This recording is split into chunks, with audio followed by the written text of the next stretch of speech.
Hi, I'm Becca Otis from Five Lines Pottery in Indianapolis, Indiana.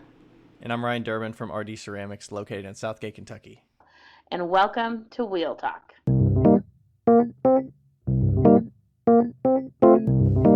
Hey guys, we've loved answering all of your questions so far. If you'd like to hear your question on the podcast, please send them to us on Instagram at Wheel Talk Podcast or by email to wheeltalkpodcast@gmail.com. Thanks.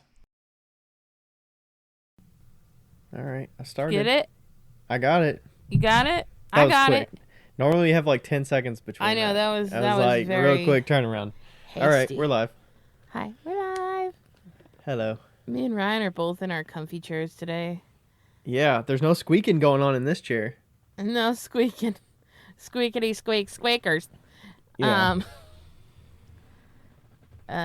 Yeah, I'm in my hammock, but I'm like laid back, and Ryan can't see me because We turned the video on. off for your all's audio pleasure. I mean, your video's on. You could turn it off if you wanted to. I mean, if the audio gets shitty, I'll turn it off. But Yeah. it's mostly because the conversation can't flow through Skype if it continues to cut out. So Yeah. it's more for our benefit, but you all won't notice the difference. But yeah, and like, it is easier to talk to you when I can see you, but at the same time, we've been doing this for a while too, so we can kind of figure it out.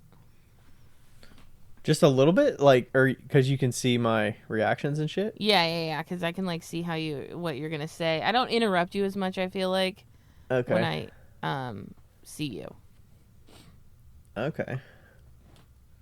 Maybe that's a wrong assessment too. I don't know. I think you kind of know Yeah. where to. You kind of know when I've got to a stopping point, sort of. For sure. For shizzle. Yes. Ryan's Becca? birthday is tomorrow. Yes, it is. Ryan's birthday is tomorrow. Are you doing anything fun? Tell us how your week's been. So Rachel is working tomorrow, and we're just going to Camp Rosso for dinner, which is like a brick oven pizza place. Oh, nice. In Fort Mitchell. I don't think you've been there before, have you? I don't think so. We always Camp go to Rosso? we kind of just always go Like to local all places, yeah. Yeah. Yeah, so it's a little bit fancier of a pizza place, I guess, but we usually get like specialty pizzas there. I always like to get was it chicken pesto? Yummy. It's really good. It's like chicken pesto with a little bit of mozzarella, I think, and yeah, it's really good. Nice. So I'll probably get that. Yeah, other than that, this week's been kind of just getting prepped for my show this weekend. I'm doing the farmers market Oh, in you Covington. are. Yeah, so that's on Fun. Saturday. I'm trying to think. I think I did it once last year. It's kind of Okay. like a filler show for me Yeah. because it's like a guest vending spot, so you just kind of commit to like once a month, but you just sort of tell them ahead of time what dates are good for you. Yeah. They used to have certain periods of a month that they would say, okay, the third weekend of every month we have guest vendors and you can come do that week. But I mean, with show season, it's very hit or miss, like which weekends are full, and I got to have off weekends so I'm not killing myself, and Yeah. because those start earlier too. Those are 9 a.m. starts, or 9 to 1. I mean, it's a easier booth setup because it's just a farmer's market, so it's really just one table and my mug rack, but Yeah. it's my first show of the season, so we'll see how that goes. It's supposed to rain. Hopefully it does not. Of course it is.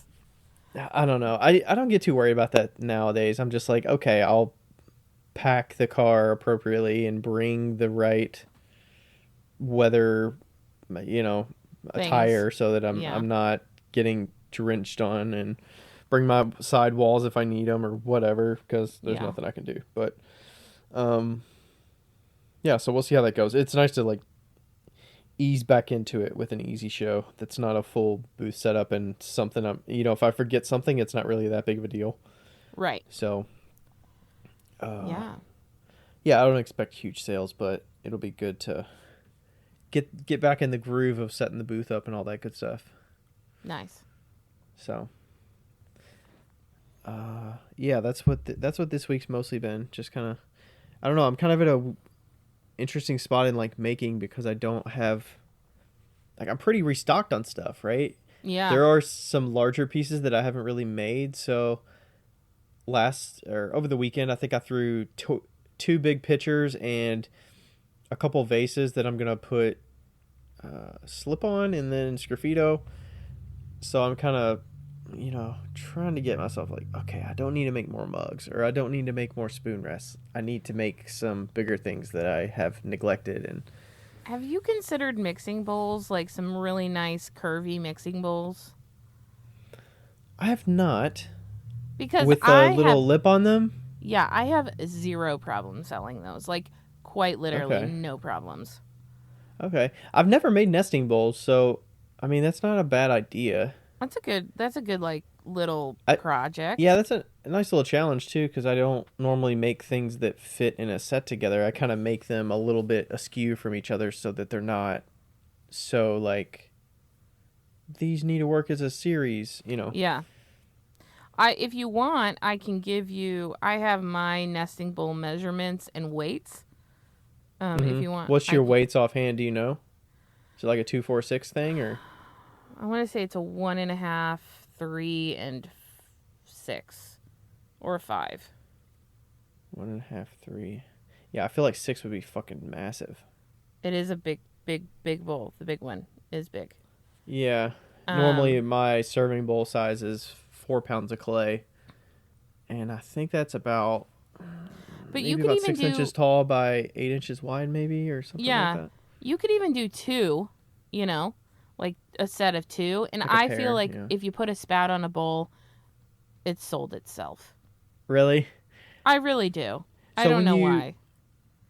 I've never put a spout on a bowl. I do the spouts on the pitchers, but do you kind of pinch it and pull it up to a point, or are you just folding it over and keeping it semi-rounded, or do you Okay, like so what how I do you do, make it good?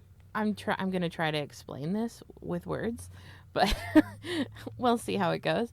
What I do is I take about an inch and a half of the rim and I get my fingers wet and I fold down. I know don't fold down the rim, but I pinch it and I move my fingers back and forth that inch and a half, and so it flattens it out a little Okay, bit, with and your it thumb underneath and then your index and your middle finger on top, kind of. my thumb and my forefinger, that's what I just pinch it and rub it back and forth essentially.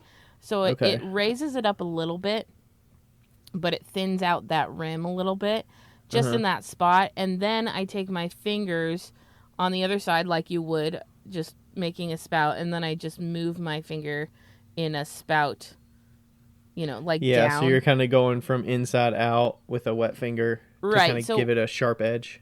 right. And when you pinch it on the top and make that like flat, it's not really flat, but it's like, because I like to make a really big beefy rim so it doesn't get bunged up or anything.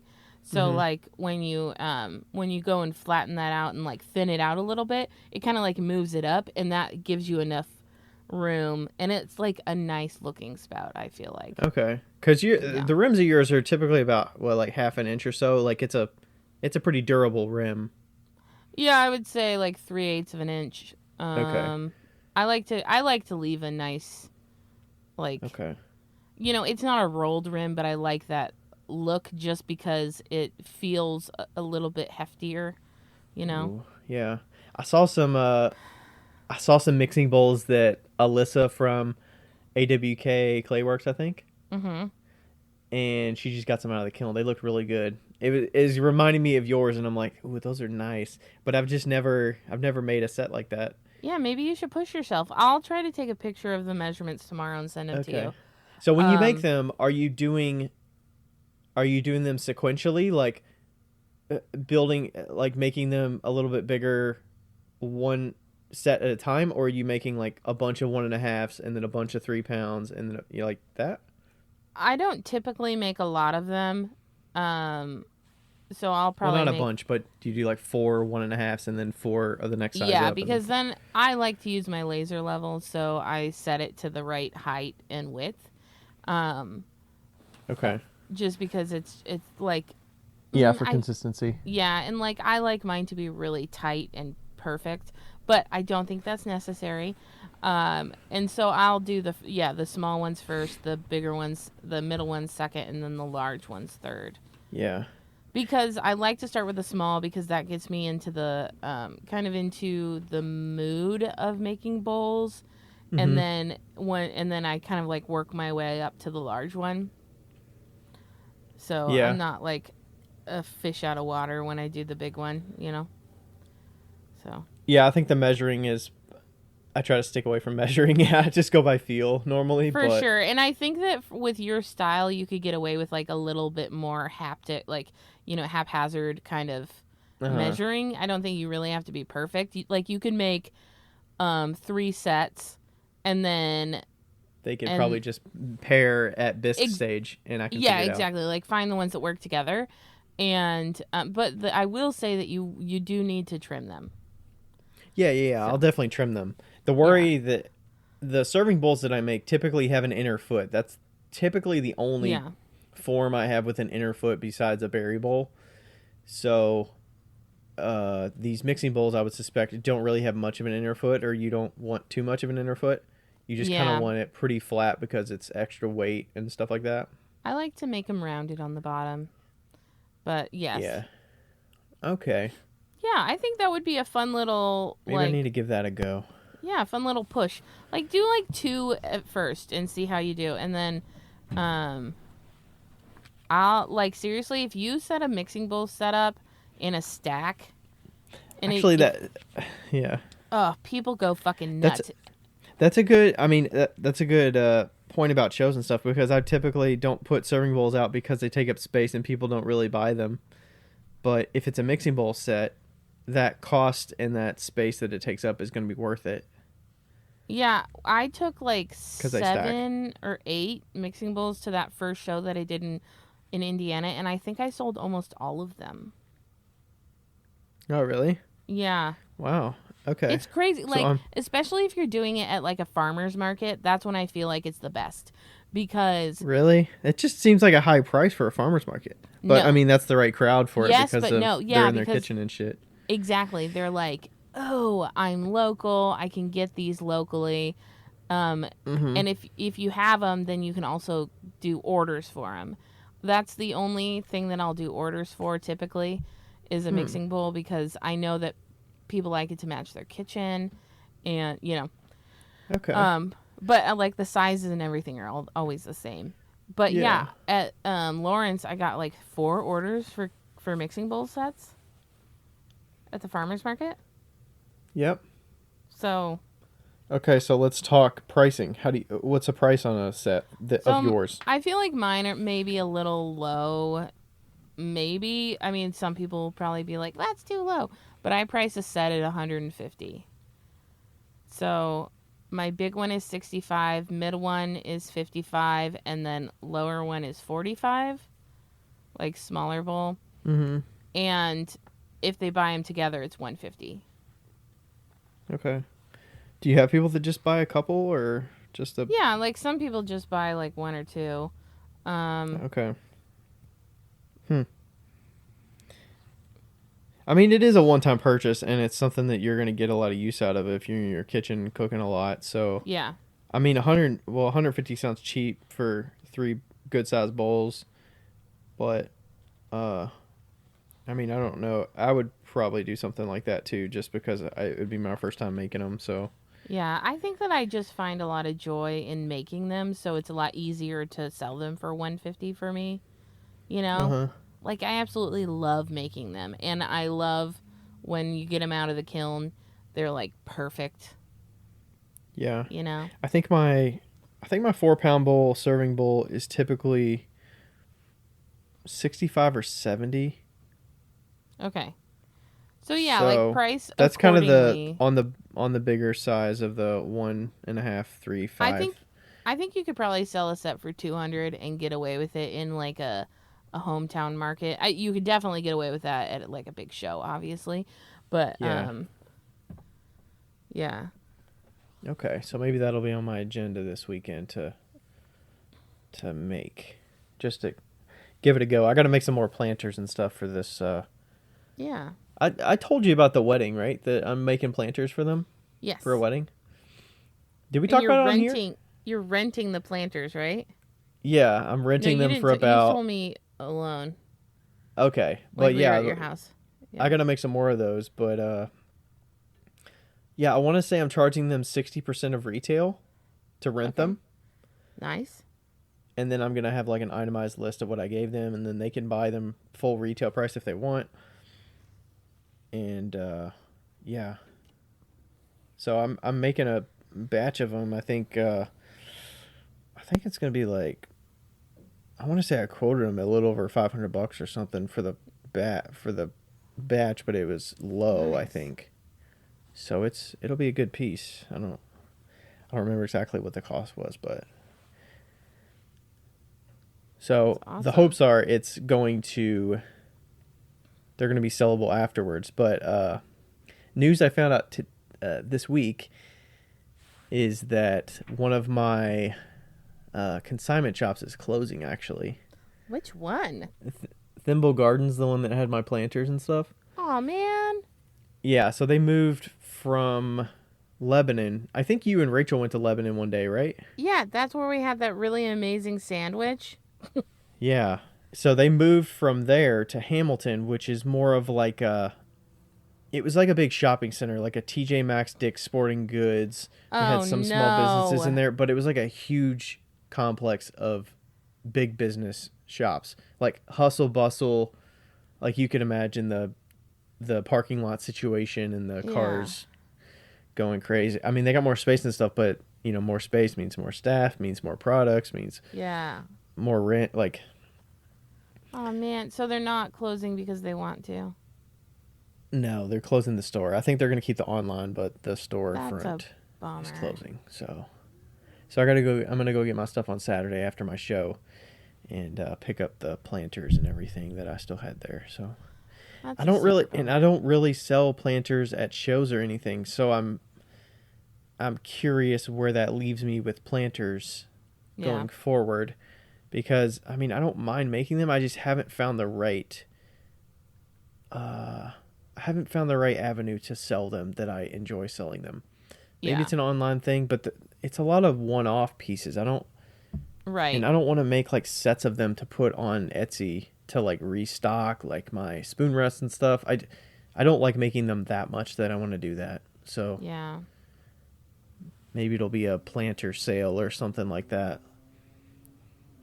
And we'll see how that goes, but yeah, I got to pick that stuff up on Saturday.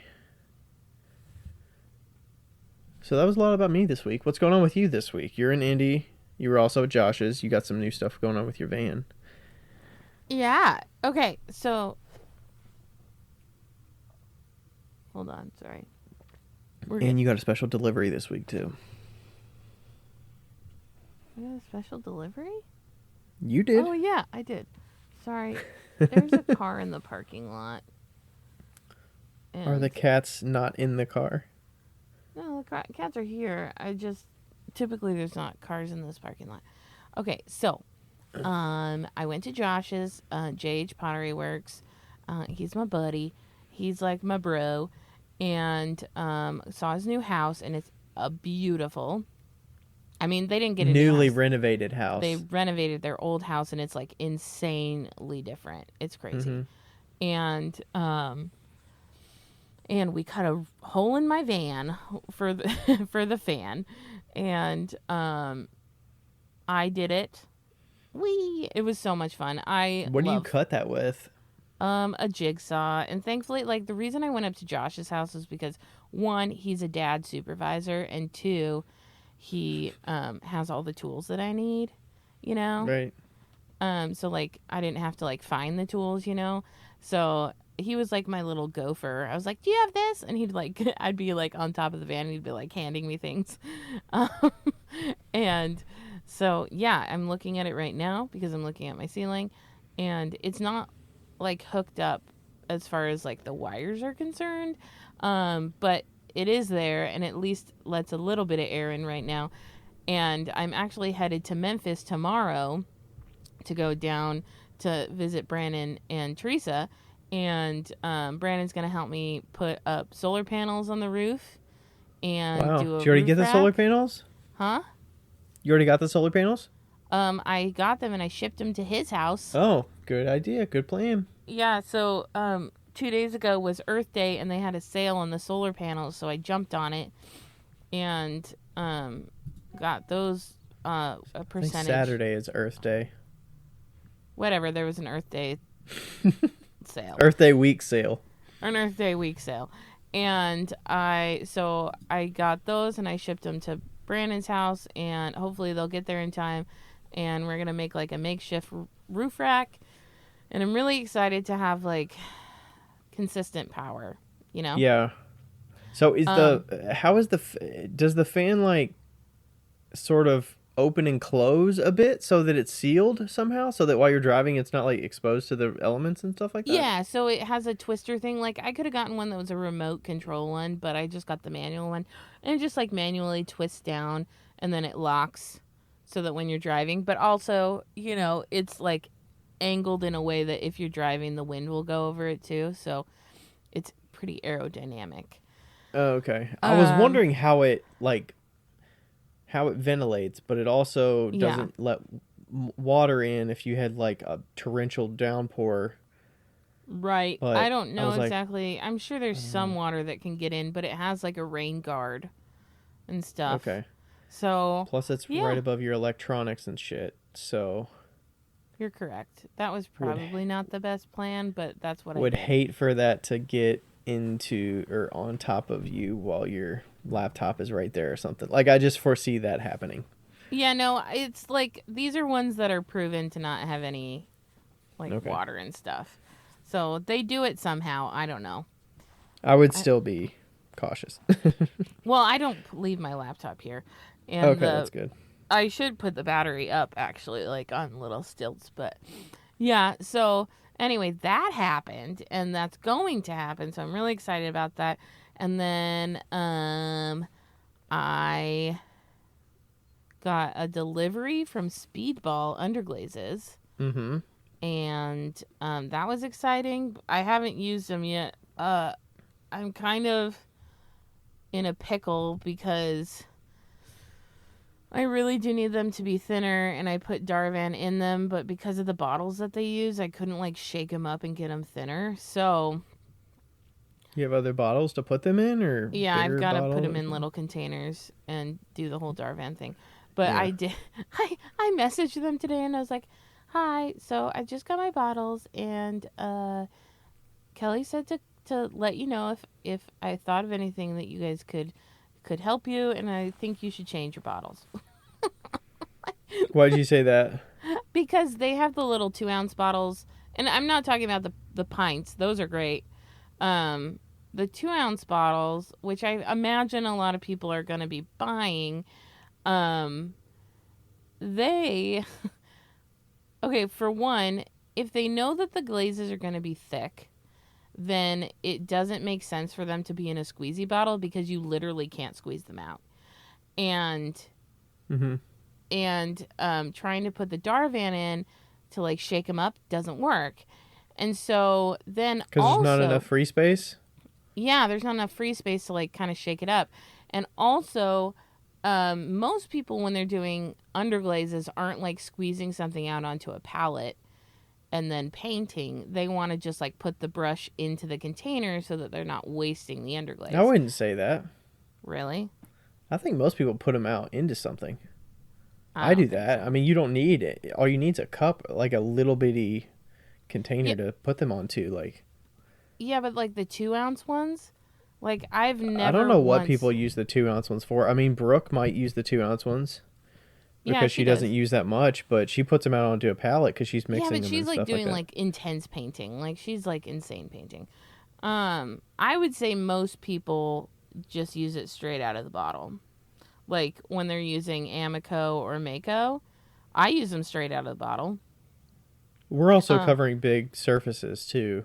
Right, but a lot of people cover big How does Sarah use it? Straight out of the bottle. Straight out of the bottle? Okay. Mm-hmm. And she's using pints, though. She's not using 2-ounce ones to... Right. Right, but, like, even still, like, I don't want to waste any of the underglaze that's like so precious to me, you know? I want to just like Yeah. I mean, I guess if you had a small enough brush, you just unscrew the lid and then you dip it through the right. hole, and that's okay, but Yeah, so you I can't just water it was like, down, though. you know, just so you know, the bottle's not the best. But I'm like really excited to try them. I just have to like transfer them to another container, you know. And I would have to transfer them to another container regardless. I have Uh-huh. to transfer the Makos to another container as well because I can't dip the earrings in those Yeah. containers. I mean, But I'm curious about how people use them. Like, if you were to show the two 2-ounce ones, because Amicos are wide mouth, so you could put a brush yeah, in it, but you can't really pour it clean. I mean, you can pour it, I guess, but it's not as clean as out of a squeeze bottle. So it's true. like, But you can't how do even most? squeeze. You can't squeeze the It speedball depends ones on the out of color you use, I suppose. But all the ones because I that yellow, encountered were you could probably quite squeeze the thick. yellow out, right? I don't remember. Yes. The one I gave you. Okay. Yeah. Yeah, it just depends on the color. I don't know. Anyway, that was my critique of the day for them. But they were like, "Oh, that's some good points," and I was like, "Yeah, you know." But I'm excited Yeah. to like Did try them you? out. Okay. Yeah, you still haven't tried them yet. Yeah, So you showed that story with the two of them. It was Speedball Yellow, but I couldn't tell what the other one was. What is that? that's Mako. The one on the left was Mako Yellow? No, the green one was Mako. But which color? It's called. It's a green Mako. I mean, it was mixed. It was a mixed color. Oh, okay. I was like that. I was confused at what you were. I I was just thinking you were saying both of them were yellows or no. something. I was like, that One one's not was yellow at all. Speedball and one was I don't even remember. I didn't even A look at it. Mako, Honest. different color. Yeah. Okay. Gotcha. What else is going on this week? Have you been making and stuff and restocking, or you been mostly doing the fancy cups and things like that? Um. Oh, I've been doing the fancy cups. I had to like stop. I didn't really make any fancy cups this week. I had to kind of stop because I needed to sand down a bunch because I'm headed to Memphis, and I got to get a bunch of cups done in Memphis actually, because we have an open house on the 29th, and I'd like to have stuff then, and then my birthday's on the 1st, and I'd like to have stuff for that, and then on the 5th it's the clay crawl, and I'd like to have stuff for that. So Wow. yeah. So where are you at on the number of pots you were getting made? Mm. I think you were saying 500 was your goal, right? Mm-hmm. Or more than that? I think it was like No, 200 and 500's my then goal. 300. Yeah, it was like 200 small ones and 300 big ones, I think. I don't know if I'm going to stick to 300 big ones. Big ones as in big. That's your fancy cup numbers? Or Yeah. these are just total pot, like the new forms that you're talking about included, or? It's basically like the $50 ones versus the $100 ones. So Okay. I wanted to have 200 of the $50 ones and then 300 of the big ones. And I'm wondering if I should maybe do some more of the $50 ones and a few less of the bigger ones. Yeah. I but mean, I it just think makes I'm sense that you would have more of the smaller ones for sellability. It seems like the $49 price point is more attractive to most people. To compared some to the people, but $100. I think people like the bigger ones because they have more stuff on them, you know? I know for sure. I don't know where my count's at because some of them are in the kiln right now and some of them are sanded. But I know for sure on the shelf, I have like probably like 150 Total? on the shelf that's just like bisque that hasn't been touched. So Yeah. What about the new forms? You've been making some of those too. yeah, that includes the new forms. Yeah. Oh, because you're taking the new forms and you're putting the fanciness on top of them. Okay. Is that right? Yeah. Yeah. Yeah. Okay, it's just a different shape. It's different. Yeah, just a different shape, not a different like design. I gotcha. Okay. Yeah. And you were making 2 sizes of those new forms. Yeah. Gotcha. Okay. I was thinking they were all the like rounded ones that you've been making. Is that count? But that's like everything.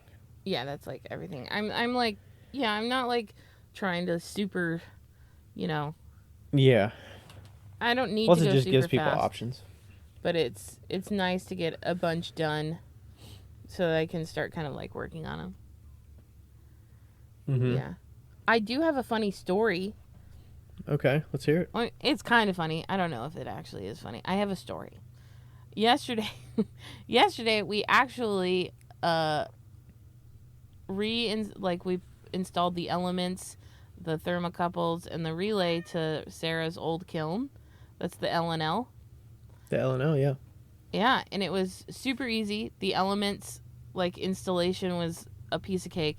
And even on, like, an old kiln that was, like, it's 25 years old, it was quite easy. Now, we still have something that's wrong with it, but we'll figure it out.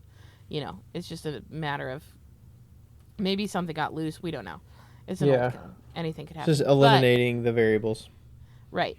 But we went to lunch afterwards to this Mexican place called La Parisio, and I was like, I want a margarita. And then she was like, what size do you want? And I was like, I don't know, grande, which is the biggest size. And oh gosh, is it the size of your head? It was so fucking big. Keep in mind, I had not eaten anything until the margarita, and then I ate some like chips. Oh god, I was like drunk. I was drunk. I hadn't even been pounding finished. Those chips. I hadn't even finished half of the margarita, and I was fucking plastered at lunch. And it was basically you basically had like almost a pitcher of margarita by yourself, probably. It was so much. It was so much, and it was very strong. Like, jeez, you should have shared it with somebody. I tried, and and like you can't just leave it. You can't just, like I've committed, right? Yeah, like, yeah, and you I've can't take paid it to for go this either. thing. So right, I've like paid for this thing, and so I and then I ate my tacos, and I was like so full. And I think what happened was like it was like a lasagna, a margarita taco. It was like chips, margarita, taco, lasagna in my stomach. oh gosh, And it was very horrible. heavy. It was horrible, and I was so full. And after a while, it kind of like settled down and stuff, and we like came back, and I fell asleep for 2 hours. Jeez. And then this morning, I shit you not, I was still I was hungover from that goddamn margarita. Yeah, I mean that's a lot. You don't just ask for a grande. Sight well, unseen. I didn't know what a grande was. I had no idea what That's I was why you getting ask myself them. into. Because I knew I didn't want a small, because the small ones, I mean, I drink a small one in 2 seconds. Like, there's got to be it's like a venti, tall, grande. I will say, had I had any food that day, like if I had had lunch first and then the margarita, it would have been fine. I just picture this thing. It's got to be at least 32 ounces. Like, it's probably more like 40 ounces. I don't know. More than that? No, I think 32 probably. It was like a fucking fishbowl. It was huge. But it was a majority ice, you know? And it's like on the rocks. Okay. Yeah, like the sugar combined with the alcohol is really what gets me. Like, that's just fucking knocks me on my ass. Yeah. And, but yeah. So this morning I felt like total shit. And I had a headache, and I had to like take some Advil. Yeah, I mean, I could see that. Oh, it was It was horrible. It was pretty horrible. ballsy. Grande margarita at lunch on an empty stomach. I know. I didn't still, even know. At lunch, like, she's like, really? They didn't have examples of what a grande was. You gotta ask them. I know. Next time. Now I know. Don't do that. Jeez, yeah. Like, I am not an alcoholic. Let's be clear on this. Like, I know that everybody I mean, thinks when that came to the table, I would immediately be like, okay, this is shareable. Bring us an extra glass. They could drink 12 ounces of it, and you'd still be shit faced. I yeah, like, I think that people think that I drink a lot more than I do, and I don't drink that much, but also I am not skinny. I'm not small, so like I can take a lot of alcohol. But like that was a lot. That was just way too much. But even like 20 ounces, I mean, 20 ounces of that's like a triple. That's a lot. Who Jeez. even knows? Whew. It was so sweet too. It was like super fucking sweet. Oh. Makes me want to go to Ola and get some tacos and frozen margarita. I'm definitely I'm a frozen more than on the rocks, but I am 100% on the rocks instead of frozen. yeah. I don't enjoy it if it's frozen, and I don't know why. Maybe I just get brain freezes, and I think it's because I drink so fast. Yeah, I'm just getting to the margarita enjoyment, so Yeah, I'm not normally a tequila fan, but it's just like it's new for I'm you. drinking. I like it frozen because it's like a slushy kind of. Yeah, for sure. I don't know. I mean, it's not that far off from like a tiki drink because of the citrus and stuff like that. So Right. Absolutely. it's just the alcohol is different, but it's I'm like getting more accustomed to it. It's definitely your kind of drink as opposed to like, I mean, you're not a beer guy. You're a sweets guy, so. Yeah. I don't know why it's more socially acceptable for a guy to get a frozen margarita or whatever over a strawberry daiquiri. It's the same fucking thing. It's just strawberry. Right. Well, I mean, it's like what? Whatever. Fuck those Who guys. cares? Yeah, who cares? It all tastes good. It's like whatever. Yeah, exactly. If you like sweet, you like sweet. That's just the way it is. And you're Yeah. a candy guy, let's be honest. Yeah, I'm like, hey, I'm not gonna just drink this beer for the sake of the masculine expectation. Like, fuck that. I'm past that. Oh, also, another story, and then we will go into our thing. Also, while we were switching out all the elements for the kiln, we kept on hearing this meowing, and I had gotten there at like 10. Well, I slept there, but like I got out of the van at like 10, and I kept hearing it, and I was like, that's weird. There's like a really annoying cat in the neighbors. And we kind of like went on with our business, and we're like, what is going on with this fucking cat? It was meowing for like 2 hours. And My gosh. and then the neighbors came out with the little kids, and they were like, look, it's up in the tree. There's But a you could fucking hear cat. Oh. It was like 30 feet up in the tree. Oh, And gosh. it was like a straight up tree, and he was like not fucking coming down. And so Sarah and I talked to Val, and she's like, he's just gonna have to come down when he's hungry. And Sarah like tried to call the fire department. They won't do it. And then called a tree service guy, and he was like, yeah, I'll come on my way home. And he lived like really close. And so he pulls up in his truck, and he's like gonna just free climb this tree to get this cat. And he like throws this rope up in the tree, like over the cat, and the cat freaks out and then just pees all over the tree. Just like, just free flow of pee onto the ground. And then the rope kept moving, and it freaked the cat out, and the cat just like jumped down and like climbed down halfway, and then I threw a stick at it, and it climbed the rest of the way down. Wow. I know. I'm surprised this guy just did it on his way home. Like, hey, I'll help you out, whatever. Well, he was like, it probably cost a little bit of money, and then Sarah was like, it's not our cat. We have no idea whose cat this is. We're just trying We to were be just nice. doing it because the meowing was annoying the hell out of us. Yeah. And then Sarah ended up giving him like a $20 bill, a Stein, and a cheap beer. That's funny. His name was John, and we sat in the backyard and shot the shit for like 30 minutes, and then he went home. That's funny. Yeah. Okay, we can continue with our Whew. regularly scheduled program. All right. We got some listener questions. That's going to ease us into our topic today as well. What's our topic? The last question's our topic. Oh, okay. Um, the first question is, when setting up a booth, is an outside L or inside L better for bringing people in? Does it matter? This is from Thistlemore Pottery. Thistlemore. I just want you to know that Pottery. me and Josh now call you Thistlemore. Because it's a tongue twister. Thistlemore. Anyway. Thistlemore. Thistlemore. So I think we talked about this when we were deciding how to set up our booth at the coffee show together.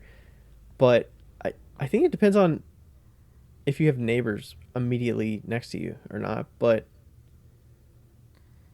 I'm definitely the outside L fan. You're an outside L fan. You're not technically bringing the people in, but I'm definitely outside L fan. Yeah, I would definitely say also I'm an outside L fan, but I think that it does depend on the show. You know, if it's more of like a spread out show, I think an inside L is appropriate. But if it's like a butt to butt, side to side kind of show, outside L all the time. Yeah. What if it's a corner booth? Inside L, corner booth, outside L? Outside L, corner booth. Oh, but I guess if you're a wall to wall show, you can't really do an outside L because I mean, you could. It's depends on the tables you got. Depends on how comfy you want to get. If you have a 6-foot table, you could bump that right up to the edge of the booth, and then you can put the 6-foot table, the other 6-foot table, right up against it, and you'd basically have about 3 to 4 feet coverage on the one side of the booth. Yeah. But I mean, you kind of go for the outside L so that you get more visibility from the front of the booth without having to walk inside. Yeah. Whereas inside L, you really only have about 3 feet. If we're talking a 6x3 table, you only have about 3 feet of coverage to get people's attention from the outside edge. I also feel like an inside L, where are you going to sit? You know? I do the inside L at a couple shows, and I have to sit behind the booth. Because that back table is basically right up against the back edge of the booth. So that all the tables are completely undercover, and then I'm basically in the back 1.5 foot of the booth. It'd be interesting to see if you, like, of the outside L, inside L shows, which ones you do better at, you know?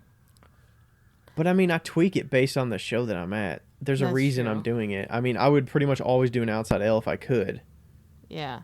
I only do the inside L because it wouldn't, with the number of people coming in and stuff, it would be just too tight to do an outside L at like Hyde Park is the one I'm thinking of. That's you're right up against your neighbor, and they have a wall up on both sides of you, so there's not a bunch of visual space for you to like get attention, and you kind of want people to be able to walk in.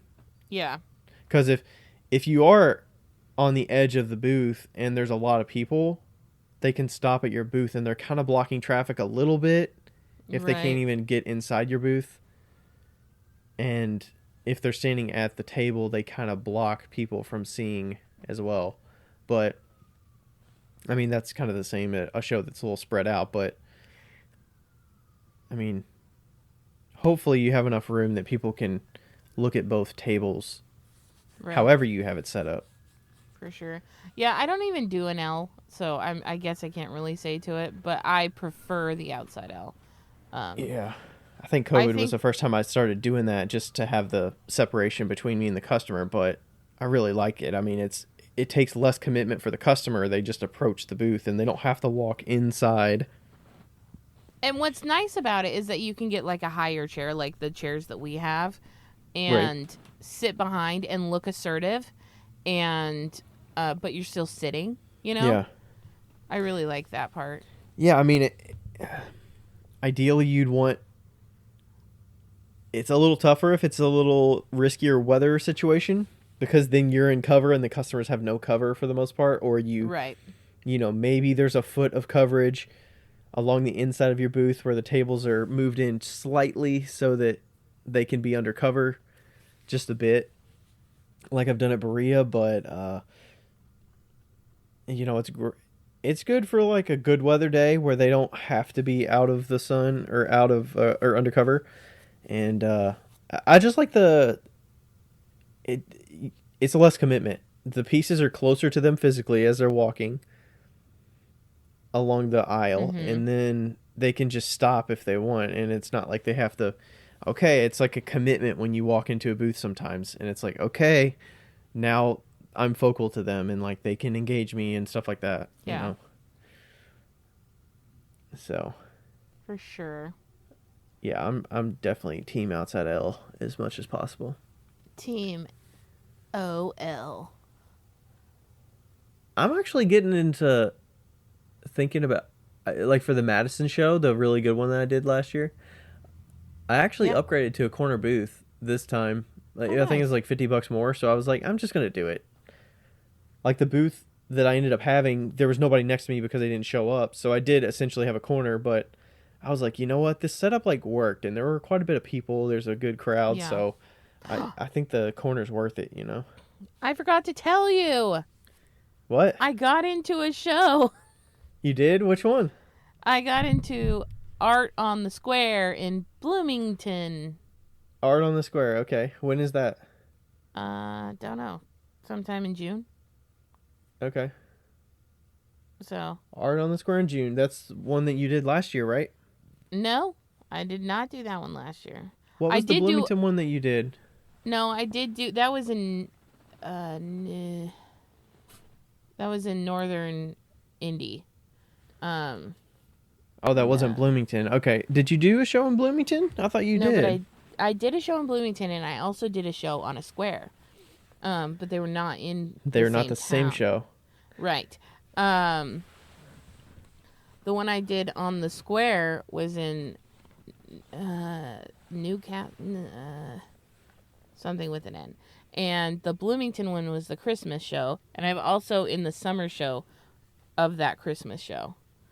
Handmade. Okay, so the one you're doing is already kind of in association with a show that you've already done before, but it's not the exact same show. I'm actually doing 2 shows in Bloomington. So the handmade Bloomington, and then Bloomington Square Bloomington. So you got into 2 shows. I did. Nice. So the one's in June and the other one's in when? Dude, why are you asking me these questions? Because you should fucking know. They're on my calendar. Well, I'm saying, is it a summer one? Is it a fall show? Is it a winter summer. show? So they're both summer. Okay, Art Fair on the Square is the week after your show. Okay, so it's the 24th and 25th, probably. The 24th is just one day, and then Bloomington Summer Market is the 10th. So it's sandwiching your show. The 10th of June? Yes. Okay. So I've got 2 shows in June. Yeah. So people might want to come see you in Bloomington if they're in that area. Yeah. Okay. And you're still considering whether you're going to come to Louisville or not? It seems like if it's sandwiched between them, you're probably not going to. Well, if I have all my work, then I could just come down to Louisville and spend some time with your parents. Mm-hmm. And then go back up to Bloomington. It's honestly the same distance from Bloomington to Indy. So. Yeah. Well, we have a spot open because Amruta can't do it. She has another show that she double booked, so. Oh, no. So we have a spot. Well, I don't want to do it if Amruta's not doing it. You're not going to do it if she's not going to be there? I'm kidding. But yes. I really love Amruta. She's part of my favorite reason. I do too. They've been coming down the last 3 years. We've been doing it. She's like a staple. She's like a pivotal part of that show. Carlos and Deech are going to be disappointed they don't get to see them that weekend. And they are.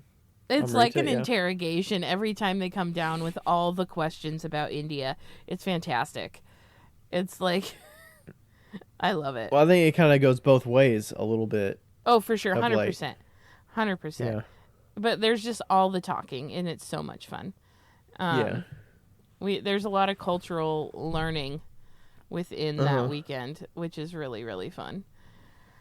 And lots of good food, typically. Yeah, that's true. So that Backyard Craft Show is June 17th. That's in Louisville, Kentucky.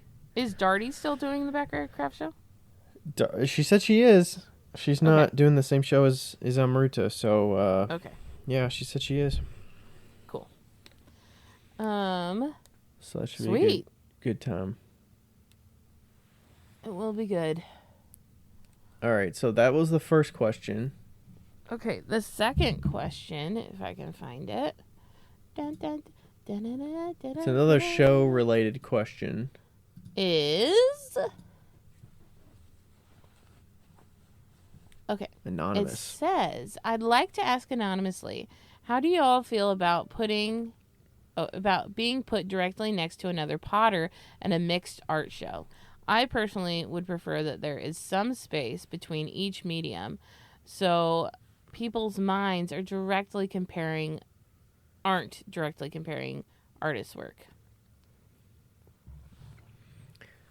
Yeah, I think that's kind of a oversight by the organizer. I don't think that should happen. They shouldn't be putting potters immediately next to each other unless they have so many. Like, I get if they're across from you, maybe within eyesight, but not directly next to. I feel like that's not good. Yeah, it's like one thing for a show like Berea where there's like 5 billion potters, but like where it's but known even then, for she pottery, was across from me. Yeah, but even so then, like, there was still some separation. But I definitely think you do need to have like a little separation. You know what's really funny is that I was at a show once, and the show director thought it would be cool to put all of the like items together. So like all the cup people, and this was like in the height of vinyl like sparkle cups, and so like so it wasn't all just pottery. It was just people that have serving wares cups, or something like cups dinnerware, kitchenware. Yeah, so like all the potters Oh my were in the gosh. same section, all the cup people, all the vinyl cup moms, like were my all in the gosh. same. It was so funny, and they were like so bent over about it, all these ladies, and I was like, meh. Oh fuck yeah, they were. Oh my gosh. we none of us made any money anyway. It's fine. Well, I wonder if this is a newer, like, I think that's like a new show thing, you know? Like, like if you've done it once like that, you almost know that they're probably not going to do it again. Like, they're going to get feedback that says, don't do this. Like fuck you guys. Like, hey, to help our customers out, we actually partitioned everything off into little groups. So, this is the ceramic section. This is the jewelry section. This is the wood section. Could you imagine that? Like, so they can just find the ones they like the most. Oh my gosh, that sounds fucking horrible. Oh God. I mean, at face level, it might sound like a good idea because that's how you, as a shopper, that's how you look for things because you want to see all of the options. But like, for the flow of a show, it doesn't make sense. Yeah, no. Nope. But the thing is, even our ceramics one, so we have the Spring Pottery Fair coming up, but the benefit is we know the people's work, so we can actually put people that aren't different. Not places. Really like like you can put a hand builder next to a wheel thrower, and you've also got some gas fired pieces and oxidation pieces, and somebody that does sculptural things. So like there's enough variety, we can make a show flow well where it's not, and you could still have 40 ceramic artists in a show that's only ceramics. Right. And it doesn't feel like what we just talked about. Are they still accepting applications to the Spring Pottery Show thing? No, that's like 2 weeks from now. Oh, it is?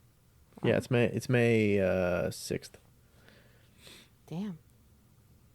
Yeah, you would have had to join back in February. Oh, fuck. It was only open from February to March. Yep, nope. I'm not. You can try it next year if you want, though. Meh. We'll see. I mean, I think your work would sell that. I think we talked about this before. I think your work would sell at like a pottery show because your pieces are different than Yeah. a typical potter. True. But yeah, it's definitely a. It also could have been that the person that got put next to you was filling in for somebody that dropped out last minute, so maybe they were waitlisted and they were plopping Yeah. somebody into a spot that was open and didn't really think about it. Yeah. Because I've been on the planning committee side of this. Like, you don't want to be reaching out to people and saying, "Hey, can I swap you last minute?" Right. And reposition people. You don't really want to have to get down that road because then you got to get confirmation and like, what if they say no? And then I don't know.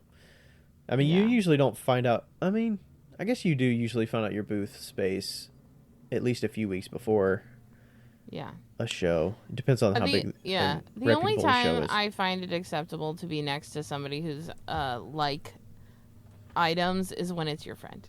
And like you get it's your friend, yeah. Yeah, you get to like shoot the shit the whole day, especially when it's a slow show. You're like, fuck yeah. Yeah. Do you think that would ever be a... I mean, some shows you can request. Is there a request that you're next to somebody and you can put that request in, but typically that would be mutual. You would know that you're planning to do that. Right. Yeah, like I don't ask to be next to Deanna because we do sell such similar things. Yeah, I mean, now you both sell I mean, she's probably always sold earrings, but now you both do, so... Yeah, but, like, when we're at the farmer's market, yeah, we're next to each other, and we demanded it, know? We're like, no. And, like, we sold each other stuff sometimes, But yeah. Is that the only positive? To being next if you were put next to another potter? To make friends. You can make friends. I like making friends. Making friends, yeah. Yeah. Yeah, I don't know from a customer standpoint that there would be... Yeah, it just seems like more potential for missed sales for being right next to somebody. Yeah, for me, like, I was at the Bloomington show. I was across the way from a potter. Like, not far, at all. Some would say right next to them, but yeah. And I didn't have an issue with it at all because she had completely different pots than I did. And it was a totally different vibe. And also she had handles on her pot. So people are like, do you have mugs? I'm like, no, but she does. There you go. So. Yeah, I would suspect the shows that are mixed like that are going to have photos, applications and stuff with your product photos. So they know what kind of stuff you're going to have. Mm-hmm. And that's part of their job, is to put you not next to somebody that makes the exact same thing as you do. Yeah. Get on it, man. Oh my God. Are allergies like insane there right now? Because allergies are... They weren't too bad today. I mean, I haven't taken an allergy pill in probably a couple days, but yeah, the last week or so they've been pretty shit. My eyes are fucking bugging, man. I don't even know if I have allergy medicine. My eyes don't get bad. It's mostly just I just get congested. My nose and stuff just runs and runs. So that's pretty annoying, but... And sneezing a lot. Yeah.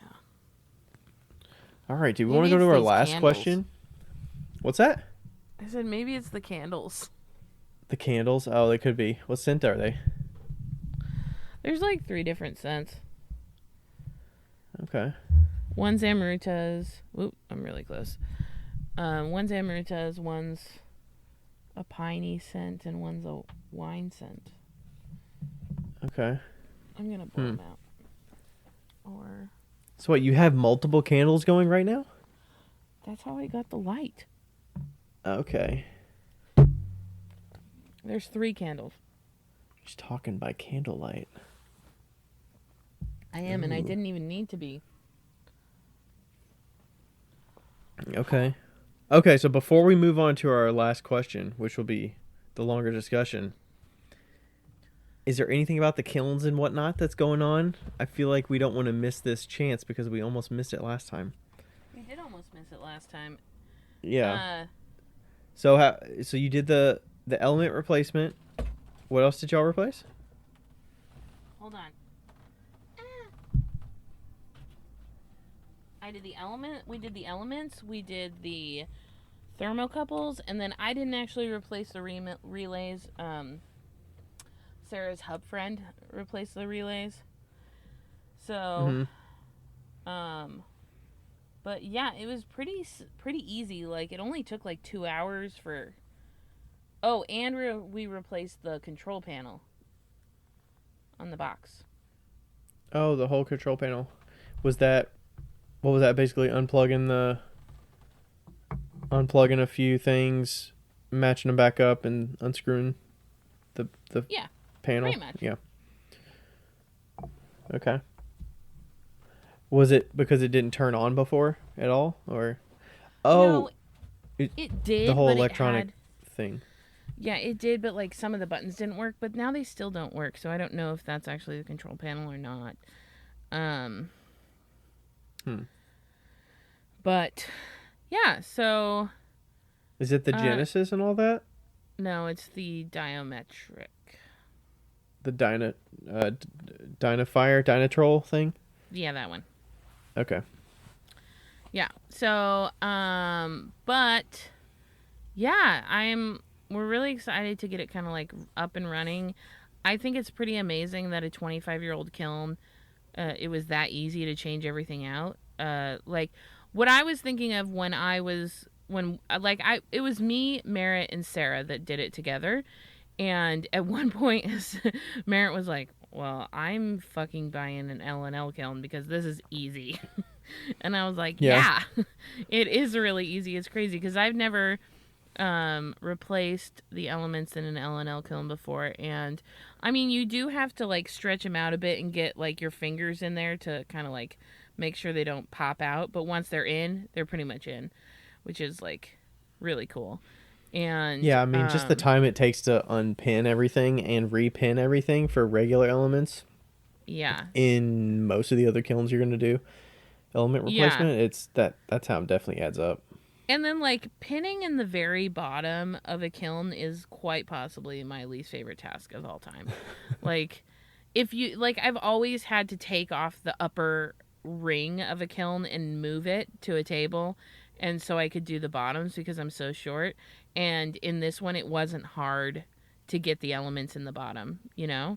And I think that is like a huge like it kind of makes me bummed that I got a cone art like a year ago when I could have gotten like an L&L. You know, like Yeah, you probably wouldn't I'm have had to not wait 9 months for it either. like right. I don't regret the kiln that I have, but I definitely the next one that I have will be an L&L, and I do think that those element like the element what are they Channels. called channels are really worth it. Like they are worth it, and um yeah. Yeah, I mean, it's one of those tasks that you're all the maintenance phase. Maintenance phase. That's funny. I mentioned Yeah. that wasn't intentional.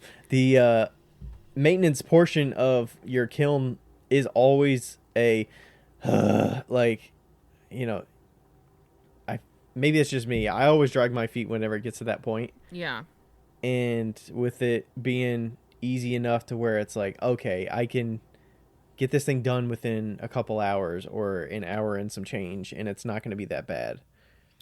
Yeah, I think that definitely if it was a brand new kiln, it would be a lot less time. You know, we were dealing with rust and like a different element situation like the actual connection end. So, but you know, in a newer kiln, it's gonna take like half the time. Like when we finished, Merritt was like, I thought it was 3 o'clock and it was only 1, and we started at like 11. Wow. So, um, and that was replacing the thermocouples, the elements, and the control panel, and we ended at 1. Well, that's pretty sweet. Did you end up taking the whole panel off to get to the elements when you were replacing them and everything? Yeah, this one's a little bit different. So it has 3 different panels on 3 different rings. Okay. So Yeah, it's not a whole single unit that's on a no, this hinge and was stuff. Okay. pre-single unit. But what was really cool that I don't know if I just said this or not, but what was really cool that I was thinking of was that it's awesome that something that's 25 years old like is built so well that, or not so well, but like it's easy to like, it was easy, right? And the fact that it's Hmm. 25 years old and it was easy means that it's only getting easier, you know? And Right. and it just like goes to show you how good of a company it was in 1997. And like it's just only getting better, you know?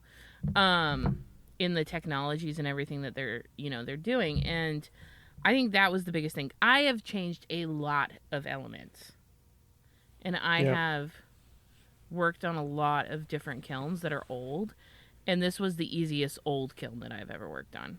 So I think that's a good testament to Nice. the company just in itself. Yeah, I think once you settle on those element channels and they've been around so long that it's like, hey, they found something that worked. Yeah, You for just sure. keep it going. Yeah, don't fix something that's not broken, for sure. Yeah. Yeah. All right. Well, And those are we got all of our parts from hotkilns.com. there you go. Hotkilns.com. Thanks, Boom. LNL. Thanks. We had We a should we have had a like little throwback to an L and L earlier. We were like outside L or inside L. We didn't know we were saying L or L. oh what? That's a stretch, but all right. Do you have the third question up? I can get it up real quick. Or I could pull it up. I I got think it. you just read the last one, so you got it? Okay. Yeah. Okay, we've kind of touched on this, but I think it's good to touch on it again, especially in this day and age. It says, I'm struggling between free shipping built into price or additional shipping and handling fees, which is preferable to buyers. This is from Carrie Painter Art. Oh, yeah, sorry. I'm sorry. Thank you, Carrie. Okay. How do you do it? So, I've actually recently changed. Normally, if I'm doing cups, I would normally do a $10 flat fee. Per cup? No. Or Per as many order. things as you want, $10. Yeah. I've recently changed to free shipping because, for a very specific reason, because I'm shipping more jewelry now, and everything that I ship essentially is $5. It's So first class, yeah.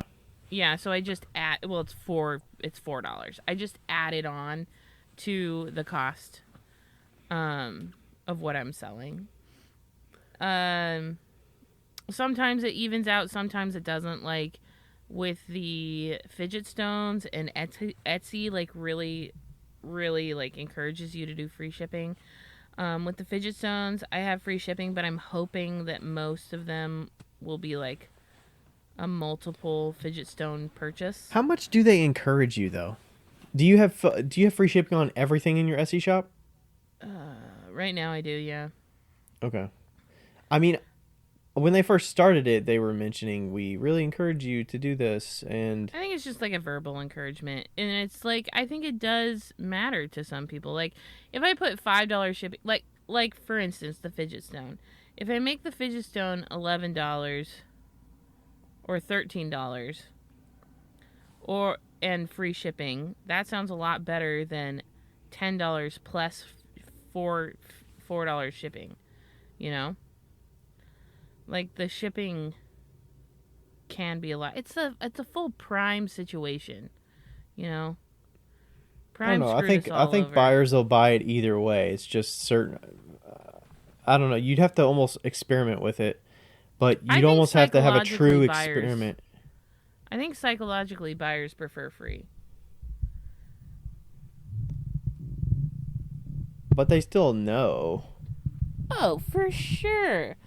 But they don't have to like add that to their costs. It's like that's the end game. I know I prefer free.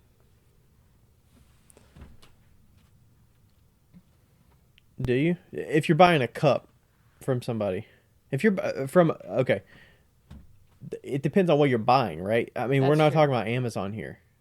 Right. Amazon, you prefer free. Do you prefer free across the board, or do you change it based on the person you're buying from or the entity you're buying from? Hmm. I don't know. I think That's a good we've come to question. expect that big business is going to have free shipping because they can Yeah. afford to eat the shipping cost. But it's also they can figure out a way to price it so that they're accounting for shipping still and it's not really free and they're going to do the bare minimum. Right. I think from a small business handmade standpoint, I think buyers understand that shipping is not really free, Right. especially when somebody that's a small business is typically going to put more care and attention and little things to make the shipping and packaging a little bit better Yeah. than an Amazon, which is going to put the bare minimum thing in the box and they're going to ship it to you and you're Right. going to get it quickly, but it's not going to have any personality to it Yeah. because they just I can't do that in volume. But okay, here's what I think.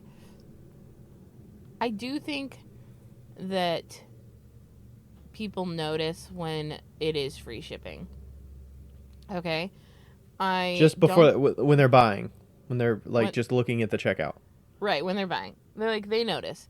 And but also I think that for me on the sender side, it's almost like for me personally, it's easier right now. Like if I can just make my items $10 more, like the fancy cups, if I make them 110 instead of 98 and have free shipping, that seems easier just because it's only one shipping profile.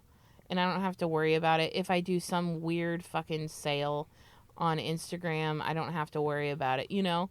What do you mean Like, by shipping profile? What do you mean by that? um, Are we talking Etsy here? not, well, I guess Etsy or like Square, they I always mean, are it like, depends on the platform you're using, right? Some yeah. platforms will adjust pricing based on the weight and all that shit, and Yeah, it'll. but then you have to like have all the weight. Like, as somebody who does not plan that way, I like free shipping. But all of your things are the exact same, Well, so until you I know start the doing weight. pots. What? Until I start doing pots. But you know how much the pots weigh. Do I? Yeah, I can tell you what those pots weigh. Those pots packed up, one small cup is probably less than a pound. I would say probably like 10 ounces, maybe 11 I ounces know, but like, it's just easier, in okay? a It's four by just four by like, four box. is the lazy man's. I'm not shipping a fucking $50 cup in a 4 by 4 by 4 box. The little bitty cup, the little bitty No, one, fuck that. That's going in a 6 by 6. 5 by 5 by 5. 6 by 6 by 6. Okay, whatever. It's still not gonna be a pound, I don't think. No. Um, So you're still paying first class, which is yes. $5. So technically, I guess you'd be making money on it if you put $10 on it. Right, but the small ones I may add $5 and the big ones I might add 10. And then if I have to ship them together, it might be 12.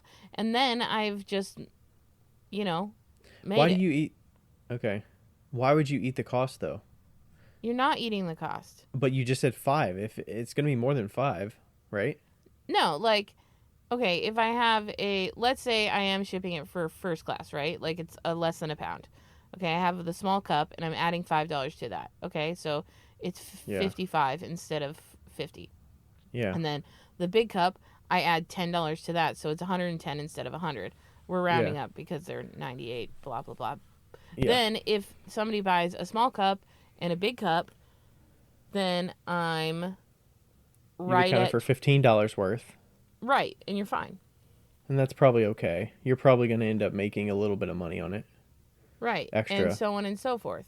maybe. Yeah. Okay.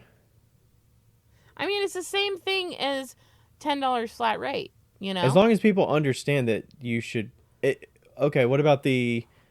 You should all. So you're saying you should definitely be adding cost onto the price. Oh, for the sure. I'm retail not price. saying that you should have a $45 cup and ship it for free and eat that $15 or Yeah. $10 or whatever And they you spent. specified that. They said built into price. So your retail Yeah. price plus the typical shipping cost Yeah. I for think with this day any and age, US people shipping. expect to pay a little bit more money for like pottery and crafts in general. So I don't think that it would be that big of a deal, to just add it in. But I think that as far as customers are concerned, you'd have to do some research to see whether customers really care, you know? Yeah, and Like, there's not an easy and I wouldn't say there's uh a true way to test it without okay, so what we call this in web development terms would be an A/B test.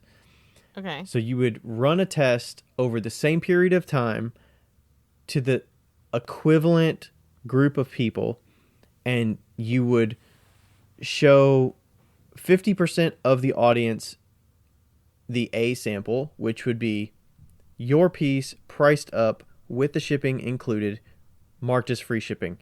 And then at the exact same period of time, the other 50% of your audience could see the retail cost, shipping added at checkout.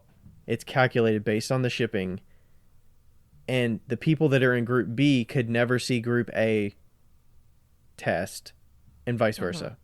So that you're testing at the same period of time so that you can't say, oh, well, it's a better shopping season if I do it for 1 month and then I wait the next month. The next month is not equivalent to the previous month because maybe there was other buying Right. opportunities or you had different stock in the shop. Like you have to test as close as possible, and one variable is the only difference, which would be Yeah.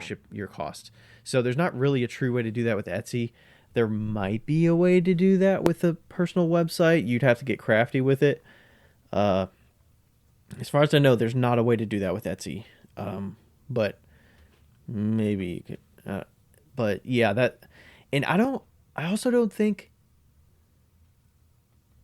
with it being such a psychological thing, I don't know that you can actually just ask people and I mean, they could give I you their, agree. Like, they don't know. I don't think they can just give you their answer of what they prefer just straight up, because like you said, it is very psychological, and it's a mental thing where how much does it factor in? How much like pause do they have when they look at a final price with the shipping? Is it like a 5 second thought of, oh, but I really want this thing? And I'm Yeah. sure there's some differences with, is it a sellout person that the stock's not going to be there regardless, so you have to pay whatever they charge? And you're just prepared that, okay, there might be shipping costs on top of whatever I see. Yeah. So, there's, yeah, I don't know. So the way I do it, I always just add shipping costs to it. The main reason I do that is because I sell at many different places, consignment, wholesale, shows, and I want the cost to be the same no matter Yeah. where they buy it. And the shipping to me is like, hey, like they should understand that shipping is not free. Yeah. Even if it's psychologically you're building into the price and you up the price and then it's, I just make them charge for shipping because I've always done that. And I'm just like, hey, shipping is not free. The boxes aren't free. The packing material is not free. The time to pack it is not free. The walk to and from the post office is not free. Like, that's all labor. So, and there's materials. I know the materials are cheap. I mean, the materials for a package is probably like less than $1, but it's not free. So that's just the way I look at it. And I'm just like, well, I and totally then they agree. can, and then they can Definitely choose, not free. hey, if they buy, and if they need something quicker, they can always pay for, usually if it's a spoon rest or something, if it's anything less than a pound, that usually they have that option. Like I've seen a few people upgrade it and say, you know what, I want priority over the first class because it's quicker. So like they have that option if they want to pay a little bit more for the, Yeah. a spoon rest might be $385 to ship it first class. and then they have the option to pay, $7 if they want to pay priority. Yeah. But and then the way I also add a handling fee to each piece. So I typically, if it's any piece that I sell into like a individual piece, like a mug or shot glass or spoon rest, whatever, I'll add 50 cents to every item. Mm-hmm. And that's meant to cover. And that pays Rachel. It's kind of a labor charge, but it's more of like a materials charge is kind of the way I looked at it.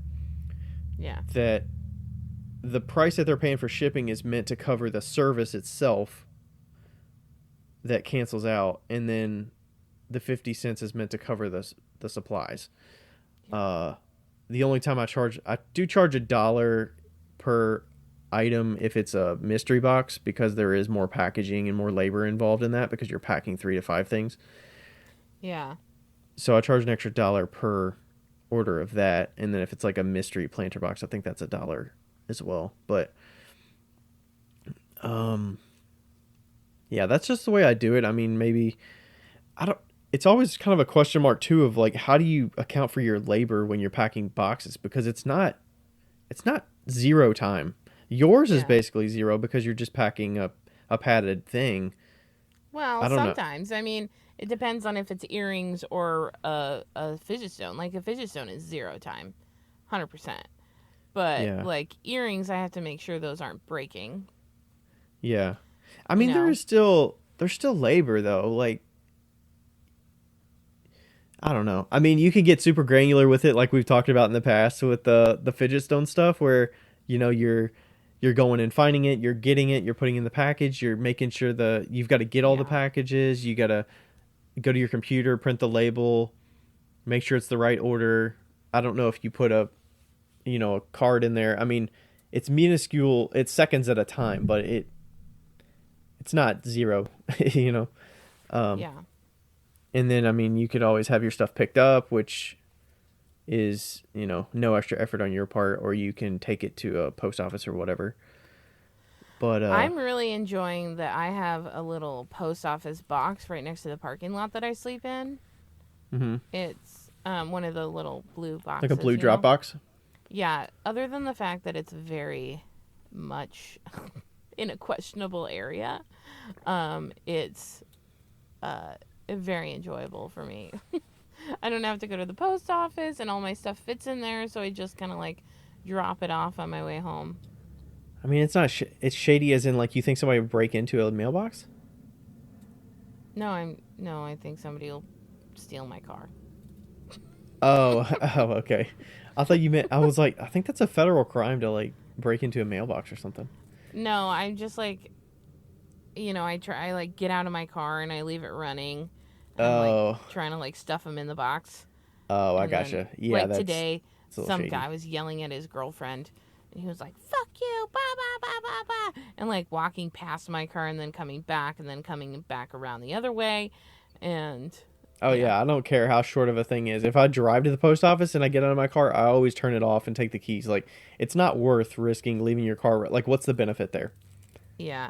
I definitely will probably... I mean, I had my keys in my pocket, but I definitely will probably, like, lock the door next time. Yeah.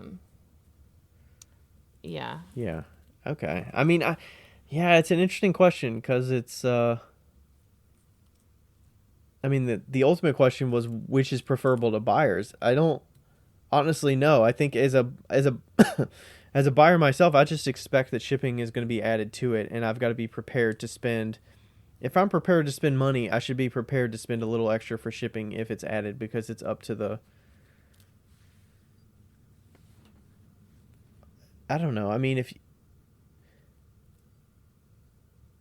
I feel like you should be able to budget for the shipping. And you shouldn't be deterred from it. I mean, the only other thing that's similar to that I do get deterred from is like buying tickets for something and you see the fees in the end. Fucking that kind of stuff fucking pisses me off. But I mean, you also have options of different levels and prices of seats that you're buying typically, so you can go with a cheaper price if you don't want to pay the total amount that is quoted, because that's fucking ridiculous. But I don't know. I don't know if we'll ever know what buyers want. I think that you shouldn't care what buyers want, and you should do what's easiest for you. What's easiest for me is free. What's easiest for Ryan is to add. You know? Yeah. Easiest really- and like I also have intention about like Yeah. I try to pack the box as well and like put thank you note and stuff. So it's, I mean, they're not gonna remember. Oh, I paid for shipping, but it's like my shot glass. Somebody can buy a shot glass for $10 and the shipping is $5, so they can get it to their house for like $15. That's still. You know what? Part of me too also feels like if they had to pay for shipping, maybe they would buy more to compensate. Like if, like let's say they bought 2 things and shipping was $10. That's true. Or like they bought 1 thing and the shipping was $10, but they bought 2 things and it was also $10 or $12. Like you may be more inclined to buy Ooh. more. I've actually done that. That's a good thing to bring up. I've actually done that. I bought more product because I wanted, it's like I'm already paying $20 for shipping for one thing. I might as well buy a second thing Yeah. and pay the same amount in shipping so that I Maybe get should more for have my them money. Pay for in that. shipping for the fidget stones. That would make sense. I mean, the fidget stones, they could still get it to their door for $15, right? Yeah, it seems like a lot of money. But it's I doesn't lose money. doesn't 15 seem like a lot for a shot glass being delivered to you? I think we've Yeah. already talked about this comparing the price, but Yeah, we have. Yeah, I know. I should think about that. I mean, also, what about having your shop with some items free shipping, some not? Is that a little Is that weird? like, yeah? I mean, like, I would be totally fine putting free shipping on almost any earrings. How does that because- work? If you put that in your shopping cart and you have a free shipping and a non-free shipping, so I don't know. I don't know what the fuck that does. I think it's just for that item. That just means for that item there's no shipping charges. I don't know. Yeah. Huh. Are the shirts the same way in your shop? They're all free shipping? I think shirts have shipping charge. $5. Okay. Which is funny because you're not even shipping them. They're drop shipped. Right. They get the shipping charge. They get the what? Like the company that drop ships it sets the price for shipping. And then, Oh, okay. yeah, and then they charge me for shipping, and then I pay for the ship. It's like a whole thing. Right, okay. Yeah, I do think I mean that is something that you can kind of gauge a little. I don't know. It's tough. I feel really conflicted because this is like coming up with my fidget stones a lot, and it's like, ooh, like I want it to be free shipping because it's, I want it to feel like it's not that expensive, but then I have it so cheap. But there's no comparable out there. Like, I are know. you competing with other people for that item? Like, I don't think so. There's a few, but no, you're right. There's so many. I mean, like, I think for the shot glasses on Etsy, at least, I think I stand out because my price is so good, yeah, as well as it puts like a bestseller badge on it because other people Yeah. buy it a lot. But yeah, I think your point about buying multiples is also great as well.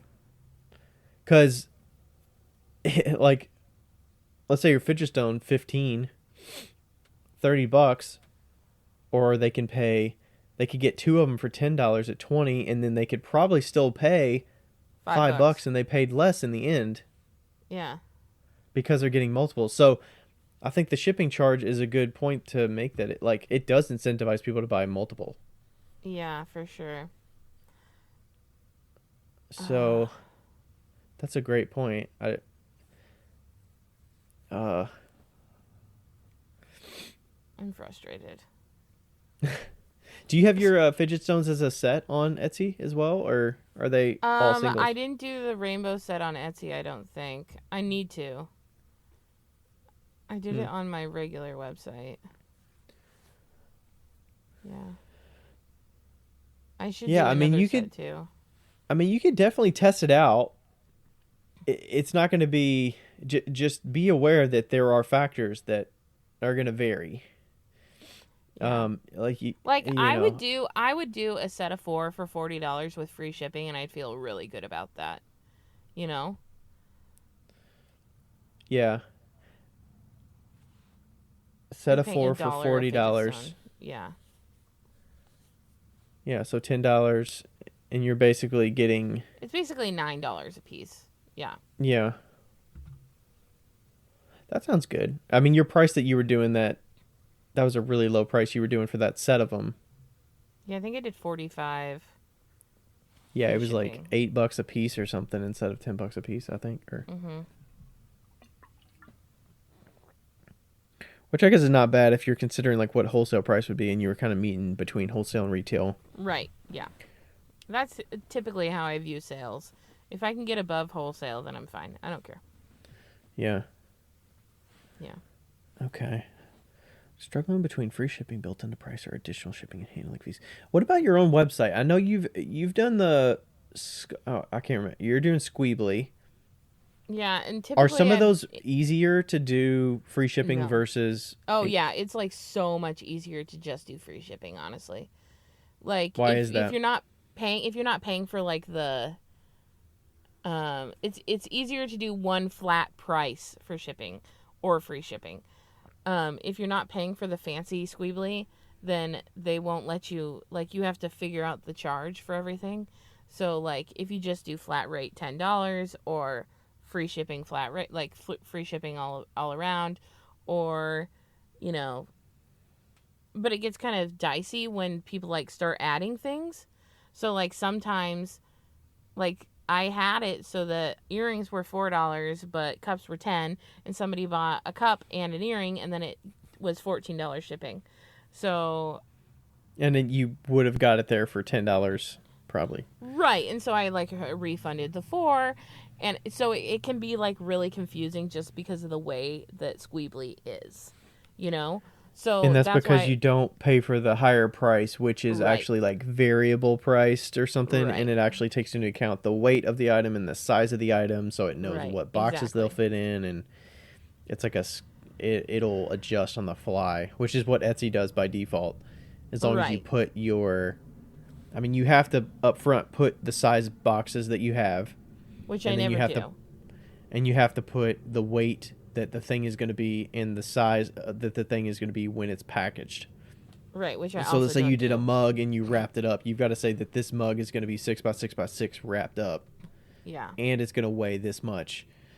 Typically, that gets a little iffy because you got to kind of pad it a little bit because the packing material is going to add a little bit, and you don't want to risk under accounting for the weight. Right. The size is not that big of a deal. I mean, as long as it's in a ballpark and it's not, I wouldn't say you're going to get screwed on the size of the box, but the weight you'll get screwed on if you underweigh it. If you're like, oh, well, this is actually, you can't just stick your mug on the scale and be like, okay, it's a pound. But when you Right. actually weigh it with the packing and everything, it's like a pound and 6 ounces or something. Like that's a big difference. So Mhm. you'll definitely get screwed once people start buying multiple things. Yeah. Um, It's a lot. Like it's just, for me it's a lot easier to do a flat rate, whether but I that be mean, free or added, like 10 but bucks. for your things, you know how big everything is. So you saying, "Oh, well, I don't think about that," but like you do it once, It's not that easy. So but like you every duplicate different an item. variable. So no, like let's say I put in the Are you talking amount about earrings or are for you talking about cups? cups. I mean no, earrings, sorry, earrings. So let's say cups, yes, it would be easy. For earrings, let's say I do like the weighed thing or whatever, which doesn't really matter because it won't actually show up in my shipping profile. But I would have every single variable, which is every single color. I'd have to add in all the different weights, and the No, you don't. sizes. Per weight, per color? What do you mean? On a Yeah, single listing, you have. On Squeebly, yeah, you have different Oh, variations, I and thought you you have meant to on add the Etsy. I'm different. like on. Yeah, no. Okay, I was talking about Etsy. Oh, okay. Etsy's pretty easy because you have it per listing, so each listing has its own weight and Yeah, but dimensions of Etsy a. is always just $5 shipping. Like for me. So I just add Okay. the cost into the stuff. Okay. Like my earrings on Etsy are $21, and I'd like them to be $18 retail. So $3. I might be losing one. I don't know. But usually people buy more than one set of earrings. So Okay. Do you think buyers know when you charge a flat rate for shipping that do you think they're smart enough to know kind of what it costs to ship something? no, No? I don't think some people do. Like if they see something and if you're getting a mug and you see that it's $15 or $20 to ship it, do you know that they're overcharging you for shipping? It's hard to judge because we're very in the Yeah. know of what it actually costs. Yeah, because that's going to be what, $12.30 to ship across the country At most, I at would think. most. A mug. I would say $15 is acceptable because you got your handling and shipping and handling kind of thing. But yeah, if somebody was charging $20, I don't think anybody would know the difference. They would think that it was $20. Really? Yeah. Because it's a little tough because if you charge a flat rate, you're kind of charging for the highest possible cost that it could be so that you're not screwing Not yourself necessarily. and shortchanging the shipping cost because you don't want to have to pay out of pocket for shipping. Not necessarily, because if you charge a flat rate, like Rebecca charges $5 flat rate, and she just adds in the other $5 to like She the charges products. $5 flat rate and adds in $5. So let's say a mug would be like, let's say in your mind you're like, okay, this mug is $30. You're like, great, and I want to ship it, so I'm gonna make it $35, and then I'm gonna charge $5 flat rate, and then when I ship that mug, it's gonna be $10 to ship. What if it's And $12 to ship? Like you just said, it could be $12. it could be. So how do you account for that? I was just making an example. I know, but I'm saying how do you not screw yourself? Because you have to account for it could be the most possible You shipping. add in the money, so you'd make it $7 flat rate. Okay, so if you maybe ship to Hawaii or Alaska, like it could be 15. So then do you charge the most it could be potentially, even if it's going a state over? Meh, I just eat the cost. Like that's what I'm out. saying is the customer going to know that? No, they won't. Like if they're getting it from going to Indiana from Ohio, they know it's like not $15 to ship it that far. Right. And they paid $5 extra on the piece. Or, well, I guess you wouldn't charge $5. You wouldn't charge. Maybe you charge $10 flat rate in that situation. $10 flat rate plus $5 on the piece. Yeah. But it's like, I think if it's added to the piece, they don't really know, I guess, that that's what it Right. actually costs. Unless they show you at a show and know what your retail prices are. But Yeah. But even then, your retail prices are added up $5 extra now. And that $5 is you fucking showing up at that goddamn show. you do that? Oh, you would do that at a show, too. Yeah, that would just be my price. Really? Why? Yeah. Because why not? Because you're trying to standardize it everywhere? So if you consigned with somebody, that would be the same if you would be like, this is my new retail. Yeah. But where does that stop? Because why would you not say, well, that's my retail price. I need to charge an extra $5 to account for shipping online. How does that not continue going? Well, that you make add sense? it into your price. So the $5 extra is above what you would actually charge because you're doing some labor to get the piece to the customer? Yeah, it's Whether like you're part at a of your show. price. Okay, so you're saying that's standard across any kind of selling avenue. You're always doing Yes. some work to get it to the customer and deliver it. Well, There's always some kind of like shipping and handling, quote unquote. If I'm sweating my balls off at a fucking show, I sure as fuck want to charge $5 extra for that cup. You've done that? You've charged based on that? All of my cups, like when I was selling all my cups for like 25 instead of 20, that's exactly what I did. Once I started selling online, it just upped everything $5. Okay. You haven't always done that though. You haven't done that for that's a more recent thing. Is that right? Yeah, in the past like 5 years. That's not been 5 years. I mean, you've talked about shows that you've sold things for cheap, for like $15 for cups, like shitty cups, haven't you? Well, yeah, but those were the shitty cups. These are different. Why is that like, different? Because those were shitty cups. But you still do I'm labor. talking You're about, still like, sweating your balls off at a show, right? Yeah, but I was also selling fancy cups. That was in a mental state of moments. Okay, you can't compare shitty cup era. Okay, I just think shitty cup era is its own era. There is no reason or rhyme of shitty cup era. Okay, I was trying to catch you in a situation where you didn't price that way because I didn't think that you had that.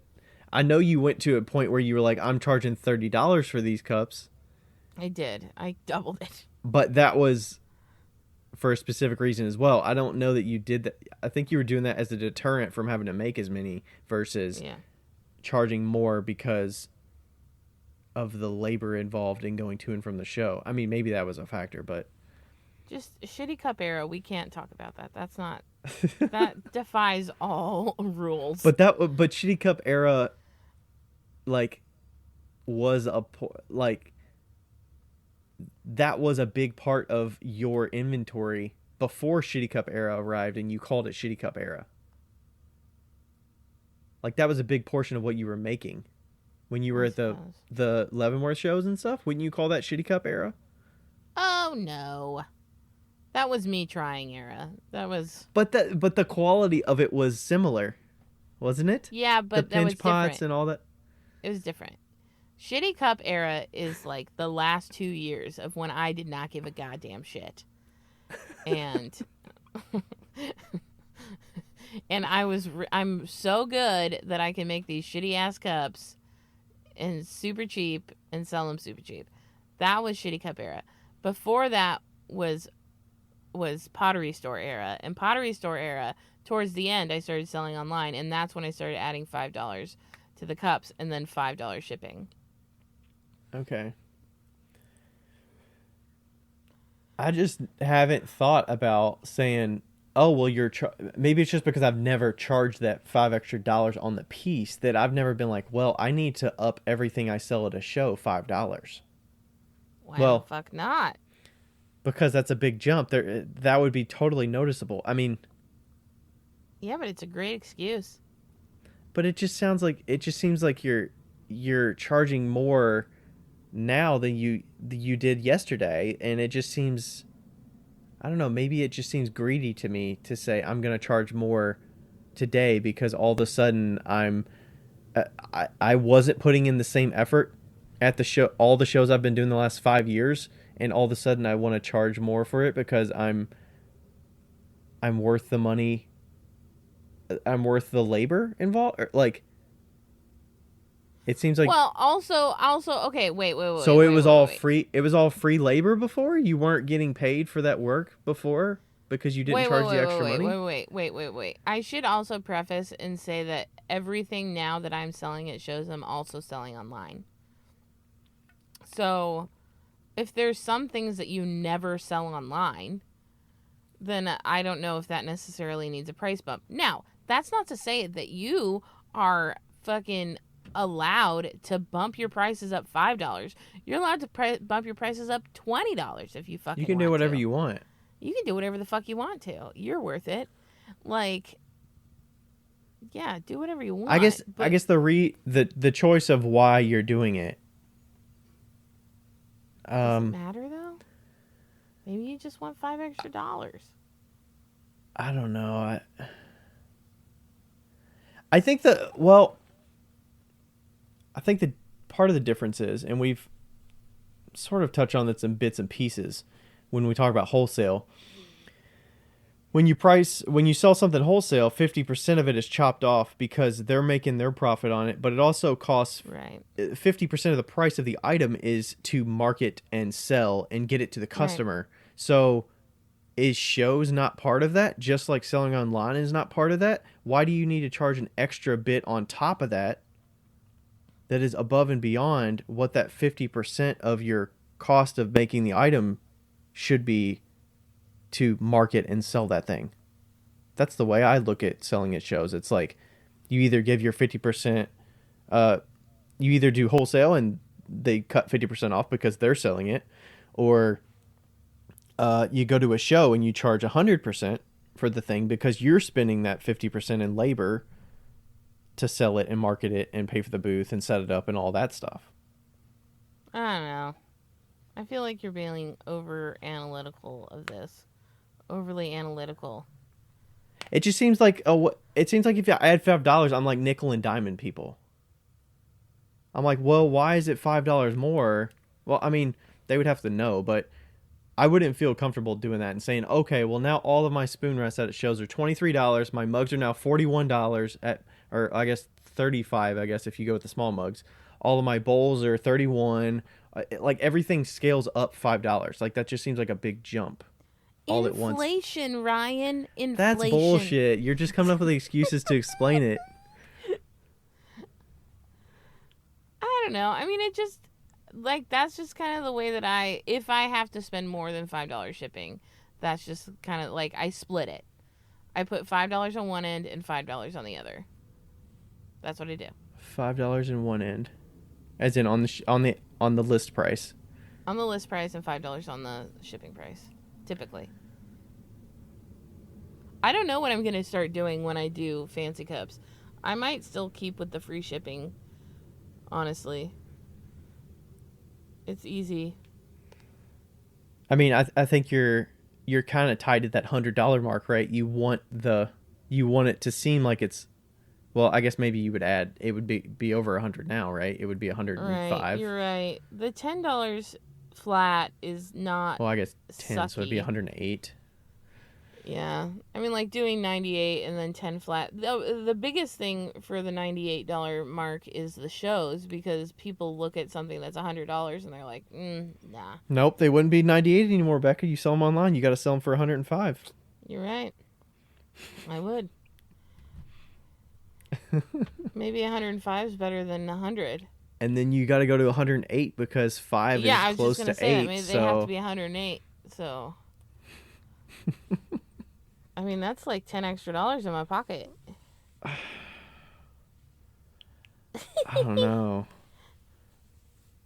know. Maybe it's just my struggle with the pricing jump, and I want it to be gradual. But also You wouldn't even sell your fucking spoon rest for $18. No way. I mean, I'll get comfortable with 18. I'm cranking them, and then I'll bump it up to 20. There's no way I'm gonna make that blank. I don't know. The blanket jump of 5 everywhere is crazy Live to your me. goddamn life, Ryan. Why do I need to charge $5 more on that thing? Why not? Why though? Why what's not? the end Because goal? your fucking spoon rests are worth $20. Are they worth $23? Sure.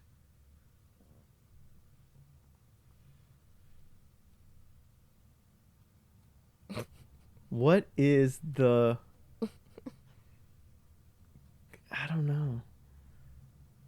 I think I would be... I don't know. It's tough because I'm like, is the price point the thing that is... I don't think the price point is sticky for people now. Maybe it's because it's too underpriced, but there's also a spot of like 36 is not an easy buy for most of the non-pottery, like everyday people that are buying it, I think. Yeah. I think 41 from 36 is a jump. Like once you break that 40 mark, just remember for what everyday Kurt people, always says, these are luxury items. I think I've got to be comfortable with thinking my thing is worth $40 to be charging $40. It is worth $40. Dude, they sell fucking plastic cups for $40. Shit, you not. Somewhere they do. Well, yeah, I mean, they sell lots of stuff for more, but I don't know. I think ultimately you got to feel comfortable with whatever you're pricing it for and have a reason why you price it that way. I mean, you shouldn't have to explain it to a customer, but if you don't feel comfortable about it, Yeah. I don't know. I think it's little by little.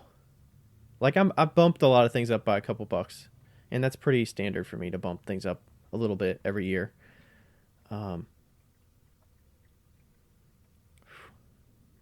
Me and Sarah and Merritt have been talking about pricing a lot before Merritt moved out of the studio, and Sarah did a show and she just bumped everything up like $30. She was like, "Fuck it." I think Sarah makes fewer quantity, True. fancier, right? So she's already catering to a niche crowd. Yeah. So maybe it's just because I see her pieces as very unique to like you're not going to go to a show and find other pieces that are close to hers that you could compare. Not that all customers are comparing pieces one to one and like, okay, which one do I like better from different artists, but like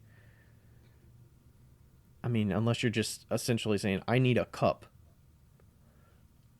But I mean, that goes into psychology of like what people are buying it for. Are they buying it for the design? Are they buying it for the function? Are they buying it for the price point? It's all of it. Right. The person, do they like her more than Joe Schmo down the Right. Totally. road? So,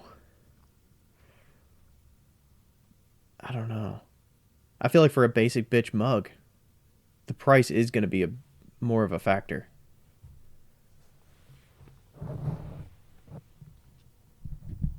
I don't know.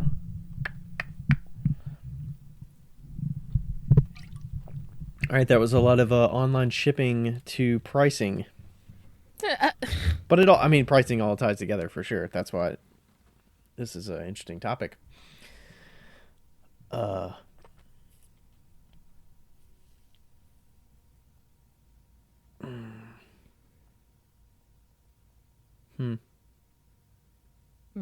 think that way you could probably test at a show a little bit easier with the A/B test, kind of what I was talking about. You could probably do that at a show a little bit easier, and it would be probably a 1 day, 2 day show kind of thing. You might be able to do something like that if you really wanted to. I mean, it'd be a lot of work to reprice things, but Yeah. or if you have like a bin of like I have the bin of spoon rests, I could put a price out there for spoon rests and see how many I sell at this show, and compare it with what I sold there last year, maybe, or compare it with day one versus day two. Because you know that there's going to be a certain amount of them that always sell. They kind of like sell themselves. I would say the price is less. It's probably a factor, but it's like it's an easy like, hey, this thing is useful. Like I can use this thing. So,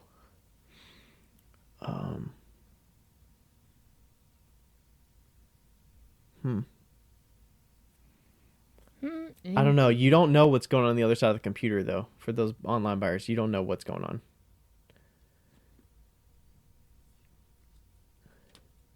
I don't. Yeah. I think it's gonna be a mystery till the end of time. Mm-hmm.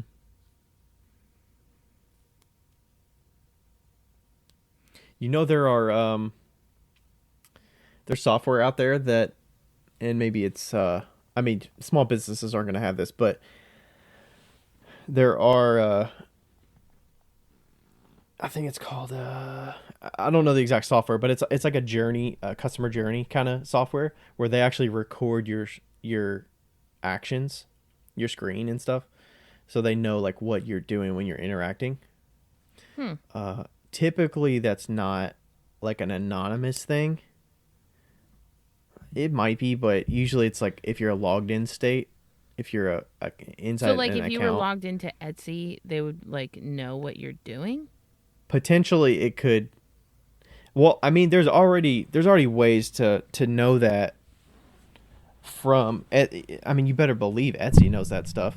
Like we know this stuff as web development side of things. Like you know that when you're logged in, they know what you're clicking on. They know that you're clicking on this button, and this button goes to this place, and then from this place, what do you click on next? How long are you on the page? How far down do you scroll? Are you Yeah. I mean, they're not looking at your webcam and stuff to see what you're like. I'm sure there's technologies these days that could, like on your phone, you could imagine it's not outside of the realm of possibility that there are apps on your phone, or there are things that could be on your phone that could look at your front facing camera, look at your eyes, see what you're looking at on the screen based on how far down and the angle of your eyes, so they know what you're looking at, and as you scroll they know what you're looking at on the screen itself because they can record the screen, and they know how long you're looking at something, what you're reading. They can look at what you click, obviously, because you're actually like actionably like touching things. Right. Like, is that outside of the realm of possibility that companies would have that information about you? Like, I've decided that they have all the information. It doesn't even fucking matter. and I can tell you from the website of things, for websites and products, like they are for sure tracking all of the buttons you're clicking, um, what path you're taking to do a certain action. Let's say The wait times. let's say Like you if you go, look at something longer. yeah, if you're on the page for a long amount of time, just like if you're, the simplest example is if you get to a page and there's a pop-up that shows up 15 seconds after you've been on a page, and it says, hey, would you like to take advantage of this 10% off discount or whatever. They're trying to get you to sign up for something because they want to make sure that you're on the page for 30 seconds or 15 seconds before they prompt you with this thing, because they're You know like, why? well, we're not going to The show this to longer every you passerby. stay. Because the The more you longer you pay. stay, the more you pay. True. So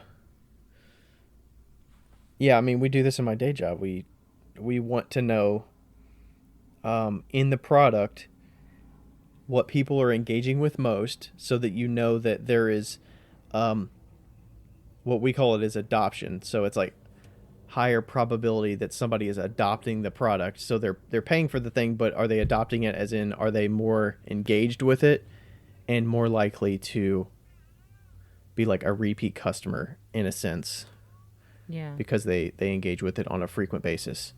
Um, and then you'd say, like, is there active use with this certain feature or product or whatever.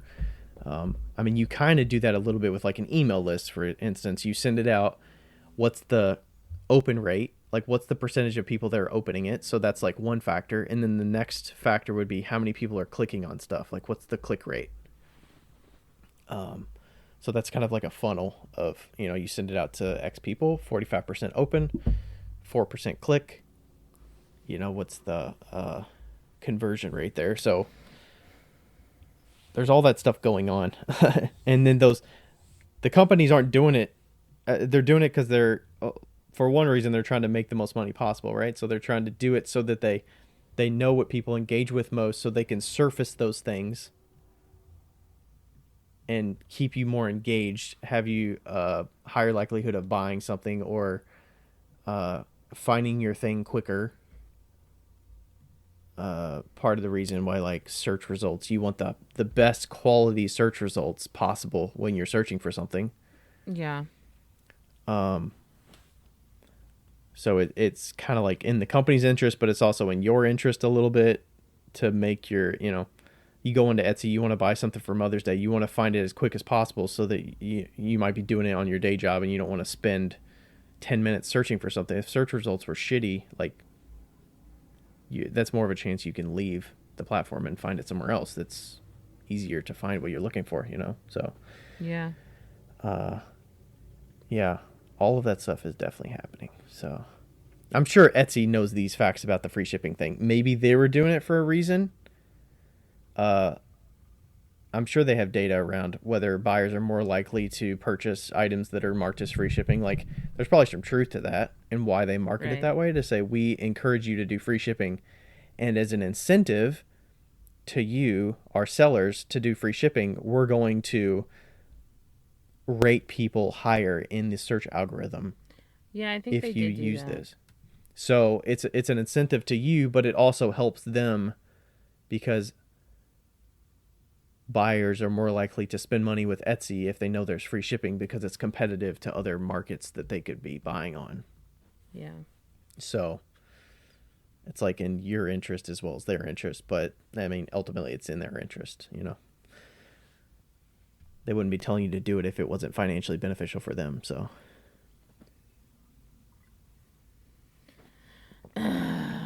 All right. We're at 2 hours. Almost at 2 hours. We're almost at 2 hours, and I am exhausted, and I have to drive to Memphis tomorrow, so. Whee! All right. Anything else? Thanks for the question, Carrie Painter Art. We didn't look her Yeah. up. Did you look her up? No. I assume it's a her. Look at us slacking. Carrie with We were a both K. lounging, that's why. Carrie Painter.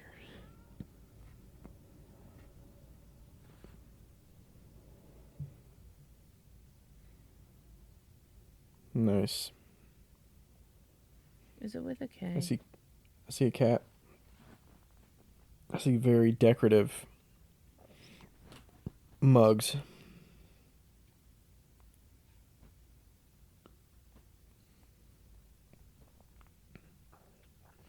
Very painterly.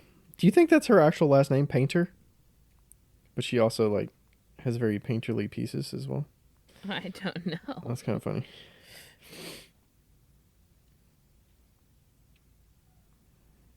It looks like it is.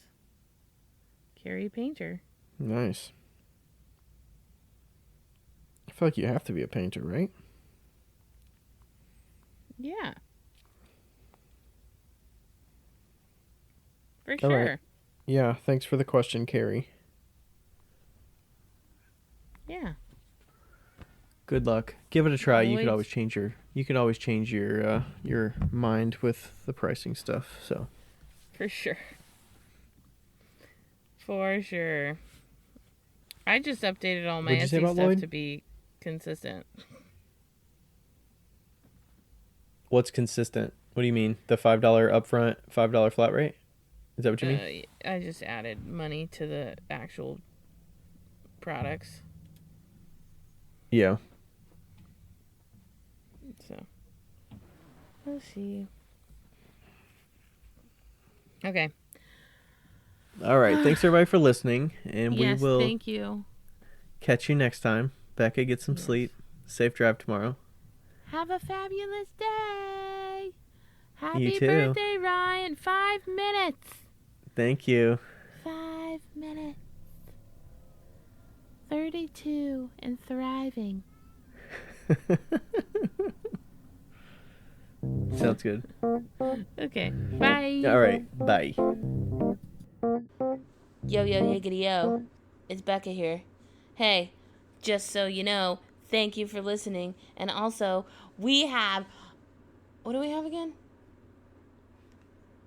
A Patreon. We have a Patreon that you should go, and if you want to donate to, you could donate to it. If you don't, that's cool too. But just Google Wheel Talk Podcast Patreon. Don't do the other one, because there is a Wheel Talk on Patreon, but it's not us. So make sure you get the right one. It's in the show notes. And also, leave us a review because they're fun to read. Okay, bye.